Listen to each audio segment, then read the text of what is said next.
readers, and welcome back to my corner of the internet. I'm Shannon, and today I'm going to be reading you a couple more chapters of Pride and Prejudice. I'm able to do this on my channel thanks to Project Gutenberg, which is a website and an organization that archives books once they reach a certain age and the copyright has run out. And you can kind of do whatever you want with them. So here we go. Let's just jump on into it. Chapter 21. The discussion of Mr. Collins' offer was now nearly at an end, and Elizabeth had only to suffer from the uncomfortable feelings necessarily attending it, and occasionally from some peevish allusions of her mother.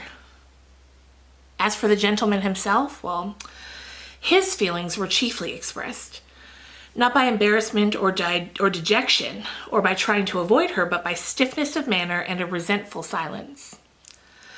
He scarcely ever spoke to her, and the assiduous attentions which he had been so sensible of himself were transferred for the rest of the day to Miss Lucas, whose civility in listening to him was a seasonable relief to all of them, and especially to her friend. The morrow produced no abatement of Mrs. Bennet's ill humor or ill health. Mr. Collins was also in the same state of angry pride. Elizabeth had hoped that his resentment might shorten his visit, but his plan did not appear in the least affected by it. He was always to have gone on Saturday, and until Saturday he meant to stay. After breakfast, the girls walked to Meryton to inquire if Mr. Wickham were returned, and to lament over his absence from the Netherfield ball. He joined them on their entering the town, and attended them to their aunt's, where his regret and vexation and the concern of everybody was well talked over. To Elizabeth, however, he voluntarily acknowledged that the necessity of his absence had been self-imposed. "I found," said he, "as the time drew near, that I had better not meet Mr. Darcy. That to be in the same room, the same party with him for so many hours together, might be more than I could bear, and that scenes might arise unpleasant to more than myself." She highly approved his forbearance, and they had leisure for a full discussion of it, and for all the commendation which they civilly bestowed on each other. As Wickham and another officer walked back with them to Longbourn, and during the walk he particularly attended to her, his accompanying them was a double advantage. She felt all the compliment it offered to herself, and it was most acceptable as an occasion of introducing him to her father and mother. Soon after their return, a letter was delivered to Miss Bennet. It came from Netherfield. The envelope contained a sheet of elegant little hot-pressed paper, well covered with a lady's fair flowing hand, and Elizabeth saw her sister's countenance change as she read it, and saw her dwelling intently on some particular passages. Jane recollected herself soon, and putting the letter away, tried to join with her usual cheerfulness in the general conversation. But Elizabeth felt an anxiety on the subject which drew off her attention even from Wickham, and no sooner had he and his companion taken leave than a glance from Jane invited her to follow her upstairs. When they had gained their own room, Jane, taking out the letter, said this: "This is from Caroline Bingley. What it contains has surprised me a good deal. The whole party have left Netherfield by this time and are on their way to town, and without any intention of coming back again. You shall hear what she says." She then read the first sentence aloud, which comprised the information of their having just resolved to follow their brother to town directly, and of their meaning to dine in Grosvenor Street, where Mr. Hurst had a house. The next was in these words: "I do not pretend to regret anything. I shall leave in Hertfordshire. Accept your society, my dearest friend, but we will hope at some future period to enjoy many returns of that delightful intercourse we have known, and in the meanwhile may lessen the pain of separation by a very frequent and most unreserved correspondence. I depend on you for that." To these high-flown expressions Elizabeth listened with all the insensibility of distrust, and though the suddenness of their removal surprised her, she saw nothing in it really to lament. It was not to be supposed that their absence from Netherfield would prevent Mr. Bingley's being there, and as to the loss of their society, she was persuaded that Jane must cease to regard it in the enjoyment of his. It is unlucky, she said after a short pause, that you should not be able to see your friends before they leave the country, but may we not hope that the period of future happiness to which Miss Bingley looks forward may arrive earlier than she's aware? And that the delightful intercourse you have known as friends will be renewed with yet greater satisfaction as sisters. Mr. Bingley will not be detained in London by them. Caroline decidedly says that none of the party will return to the Hertfordshire this winter. I will read it to you. When my brother left us yesterday, he imagined that the business which took him to London might be concluded in 3 or 4 days. But as we are certain it cannot be so, and that at the same time convinced when Charles gets to town, he will be in no hurry to leave it again. We have determined on following him thither, that he may not be obligated to spend his vacant hours in a comfortless hotel. Many of my acquaintances are already there for the winter. I wish that I could hear you, my dearest friend, had any intention of making one of the crowd. But of that I despair. I sincerely hope your Christmas in Hertfordshire may abound the gaieties which the season generally brings, and that your beaux will be so numerous as to prevent you feeling the loss of the 3 of whom we shall deprive you. It is evident by this, added Jane, that he comes back no more this winter. It's only evident that Miss Bingley doesn't mean that he should. Why will you think so? It must be his own doing. He is his own master, but you do not know all. I will read you the passage which particularly hurts me. I will have no reserves from you. Mr. Darcy is impatient to see his sister and to confess the truth. We are scarcely less eager to meet her again. I really do not think Georgiana Darcy has her equal for beauty, elegance, and accomplishments. And the affection she inspires in Louisa and myself is heightened into something still more interesting, from the hope that we dare entertain of her being hereafter our sister. I do not know whether I ever before mentioned to you my feelings on this subject, but I will not leave the country. I trust you will not esteem them unreasonable. My brother admires her greatly already. He will have frequent opportunity now of seeing her on the most intimate footing. Her relations all wish the connection as much as his own, and a sister's partially is not misleading me, I think, when I call Charles most capable of engaging any woman's heart, with all these circumstances to favor an attachment and nothing to prevent it. Am I wrong, my dearest Jane, in indulging the hope of an event which will secure the happiness of so many? What do you think of this sentence, my dear Lizzie? Said Jane as she finished it. Is it not clear enough? Does it not expressly declare that Caroline neither expects nor wishes me to be her sister? That she is perfectly convinced of her brother's indifference, and that if she suspects the nature of my feelings for him, she means most kindly to put me on my guard. Can there be any other opinion on the subject? Yes, there can. For mine is totally different. Will you hear it? Most willingly. You shall have it in a few weeks. Miss Bingley sees that her brother is in love with you and wants him to marry Miss Darcy. She follows him to town in hope of keeping him there, and rises to persuade you that he does not care about you. Jane shook her head. Indeed, Jane, you ought to believe me. No one who has ever seen you together can doubt his affection.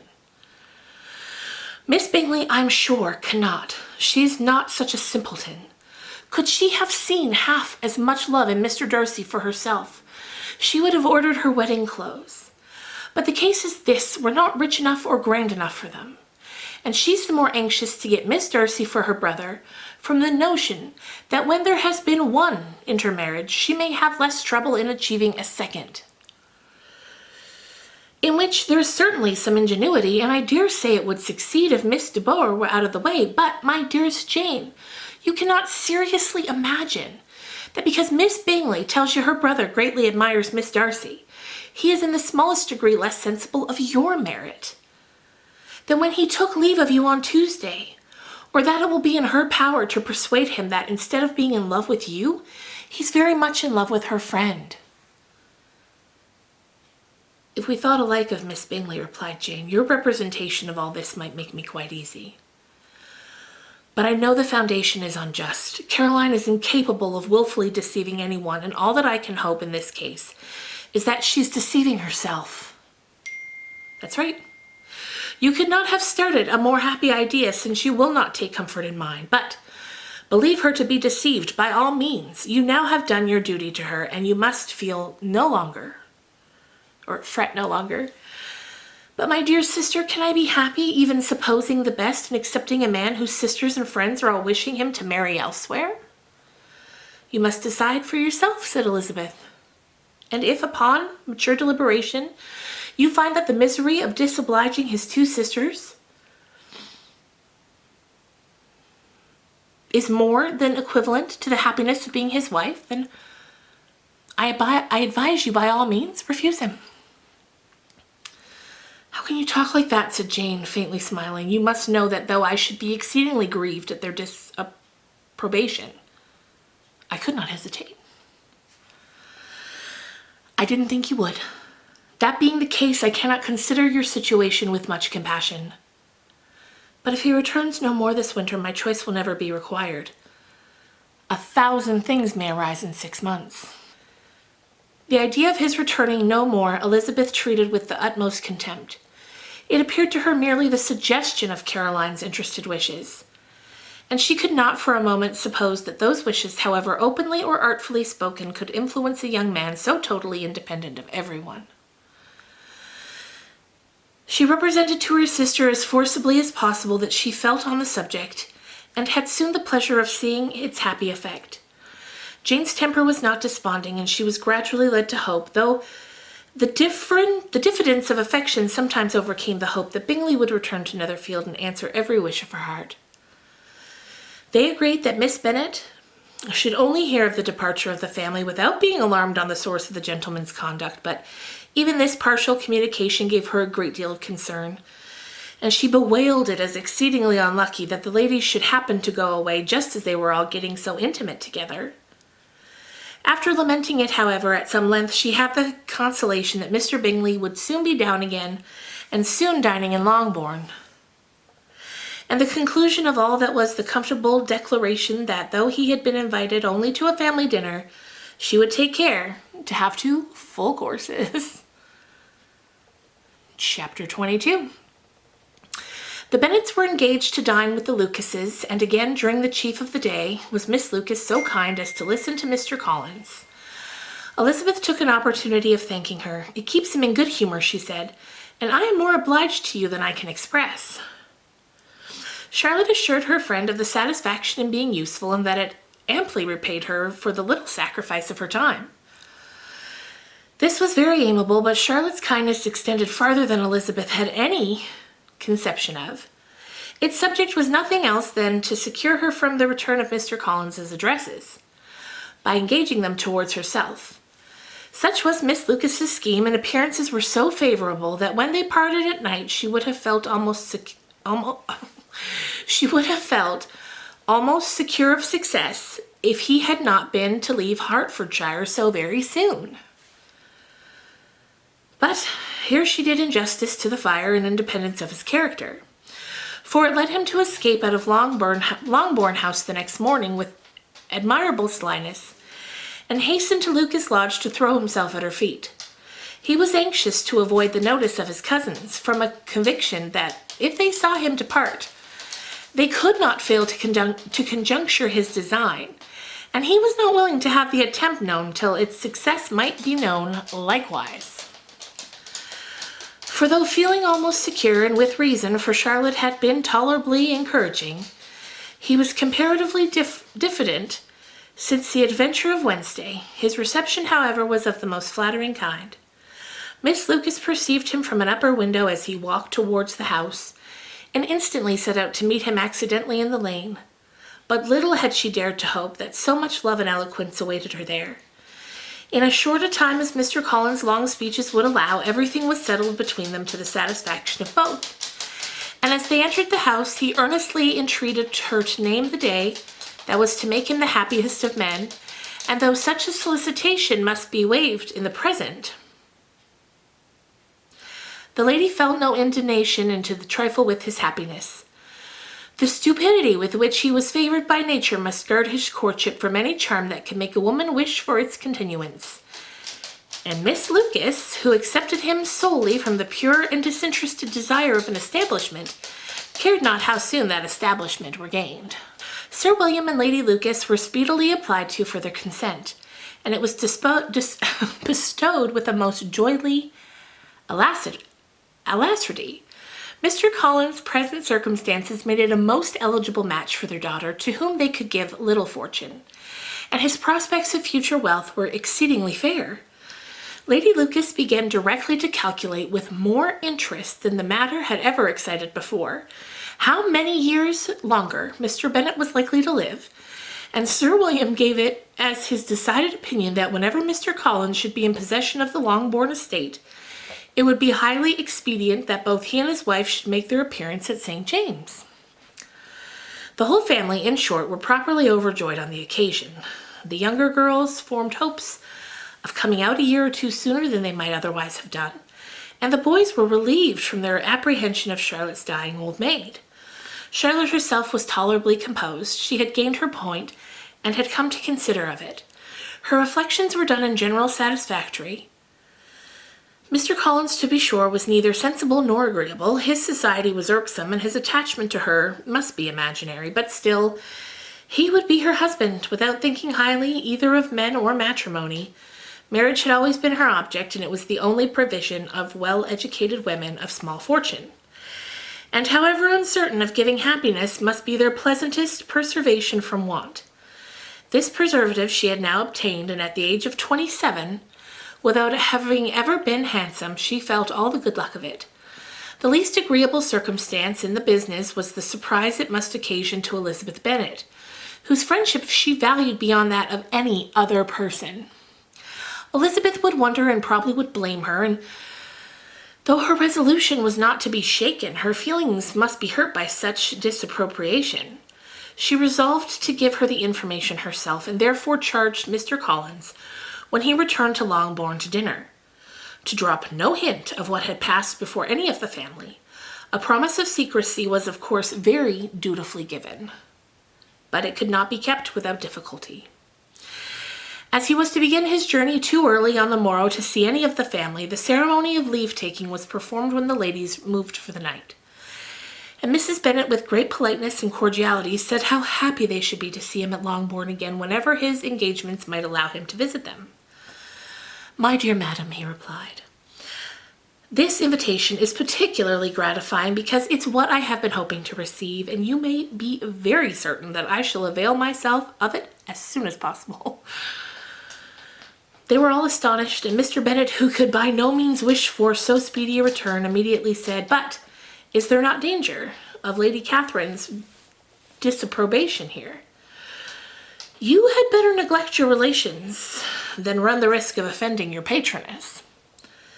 "My dear sir," replied Mr. Collins, "I am particularly obliged to you for this friendly caution, and you may depend upon my not taking so material a step without her ladyship's occurrence.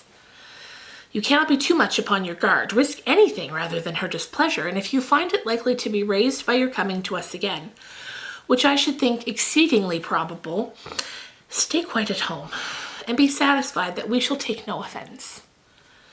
Believe me, my dear sir, my gratitude is warmly excited by such affectionate attention, and depend upon it you will speedily receive me from a letter of thanks for this, and for every other mark of your regard during my stay at Hertfordshire." With proper civilities, the ladies then withdrew, all of them equally surprised that he meditated a quick return. Mrs. Bennet wished to understand by it that he thought of paying his addresses to one of her younger girls, and Mary might have been prevailed on to accept him. She rated his abilities much higher than any of the others. There was a solidarity in his reflections which often struck her, and though by no means so clever as herself, she thought that if encouraged to read and improve himself by such an example as hers, he might become a very agreeable companion. But on the following morning, every hope of this kind was done away. Miss Lucas called soon after breakfast, and in a private conference with Elizabeth related the event of the day before. The possibility of Mr. Collins fancying himself in love with her friend had once occurred to Elizabeth within the last day or two, but that Charlotte could encourage him seemed almost as far away from possibility as she could encourage him herself. And her astonishment was consequently so great as to overcome at first the bounds of decorum, that she could not help crying out, "Engaged to Mr. Collins! My dear Charlotte, impossible!" The steady countenance which Miss Lucas had commanded in telling her story gave way to a momentary confusion here on receiving so direct a reproach. Though as it was no more than she expected, she soon regained her composure and calmly replied, "Why should you be surprised, my dear Liza? Do you think it incredible that Mr. Collins should be able to procure any woman's good opinion because he was not so happy as to succeed with you?" But Elizabeth had now recollected herself, and making a strong effort for it, was able to assure with tolerable firmness that the prospect of their relationship was highly grateful to her, and that she wished her all imaginable happiness. "I see what you're feeling," replied Charlotte. "You must be surprised, very much surprised, so lately as Mr. Collins was wishing to marry you, but when you have had time to think it over, I hope you'll be satisfied with what I've done. I'm not romantic, you know, I never was. I ask only for a comfortable home. And considering Mr. Collins' character, connection, and situation in life, I'm convinced that my chance of happiness with him is as fair as most people can boast." Elizabeth quietly answered, "Undoubtedly." And after an awkward pause, they returned to the rest of the family. Charlotte did not stay much longer, and Elizabeth was left to reflect on what she'd heard. It was a long time before she became at all reconciled to the idea of such an unsuitable match.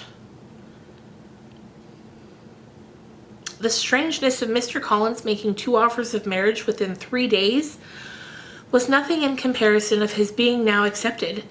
She'd always felt that Charlotte's opinion of matrimony was not exactly like her own, but she had not supposed it to be impossible, or to be possible, that when called into action she would have sacrificed every better feeling to worldly advantage. Charlotte, the wife of Mr. Collins, was a most humiliating picture. And to the pang of a friend disgracing herself and sunk in her esteem was added the distressing conviction that it was impossible that her friend to be tolerably happy in the lot she had chosen.